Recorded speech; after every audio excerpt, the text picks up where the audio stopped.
Welcome to Roman on CVI.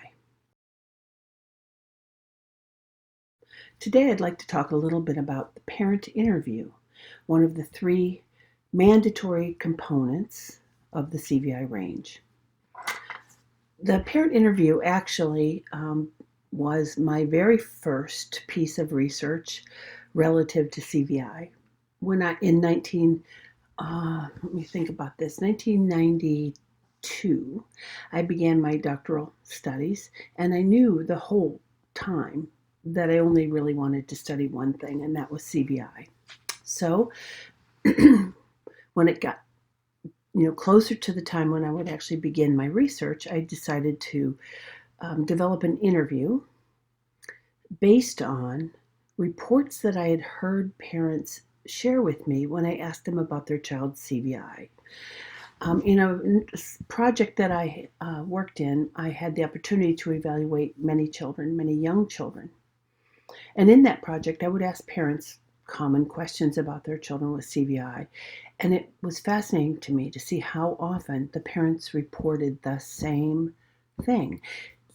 Parents had never met each other. Their children came from different parts of the city and the state and so forth, but these reports were strangely similar. And so I thought, I wonder if what they're saying is actually diagnostic. And in fact, I think it is. So I asked my dissertation committee to work with me to develop an interview.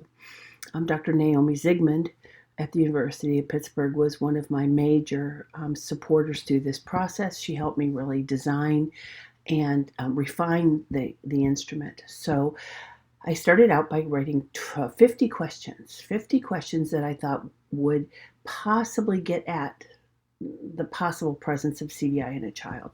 Those 50 questions were then sent out internationally to people who had a reputation for knowing something about CVI.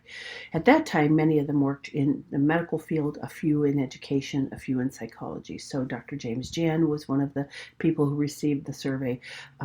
Dr. Gordon Dutton received the survey, and a number of other people, 50 people received the survey. From those people that received the survey, the questions, those original 50 questions, were then rated according to the ones that the recipients thought were the strongest questions, which ones most accurately would delve into the possible presence of CVI, which ones would be sensitive to the presence of CVI. Those 25 questions, though they were maybe not my preferred questions, really were then taken forward for the interview instrument. The interview was then used with two groups of people: parents of children who had a diagnosis of CVI, those children had a diagnosis of CVI, and parents whose children had a diagnosis of ocular visual impairment, no possibility of CVI. And what we found was that in asking parents those questions, and I didn't ask them, my research data collectors did, and the interviews were recorded, and we did reliability checks and so forth. We found that the data just split. And so parents either answered yes, yes, yes, yes, yes for CVI, or the answers had nothing to do with CVI at all, and meaning the characteristics of CVI. So then my dissertation committee decided I wasn't actually finished, and I had to now take the same interview and use it with parents of children who had the medical conditions that place a child at risk for CVI. The same questions were asked of those parents. The parents had to be home at least 1 month with their child. The children varied in ages, but they had to be home at least 1 month from either the NICU or PICU. And at the same time that the interview was being conducted in a separate room, another trained data collector was actually working with the child and documenting whether they were seeing the traits of CVI based on the child's behaviors. All of this has a protocol that's been written up. And once again, we found that the data split. Parents either answered yes, yes, yes, as if their child had CVI. Yes, there's a color they seem to notice. I present things in a certain position for them to see it.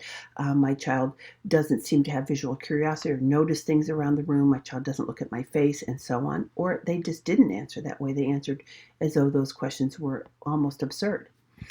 What was even more interesting was that when we compared the behavior that the independent evaluator saw with the child in a separate room, couldn't hear the answers to the questions, that behavior of the child, combined that with what the parents reported, we found that the agreement, the p-value between what the parents said and what the child did was 0.0001, meaning that there was almost no possibility this could be chance.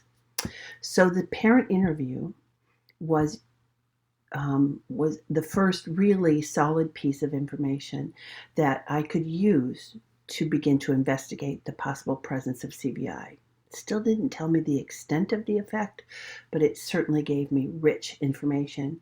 It also showed something else that's very important. It showed that that parents know their children, and that if we, as evaluators, ask the correct questions, parents will almost diagnose their own child. But even more than that, they will give us this rich information that we can use to help support that child.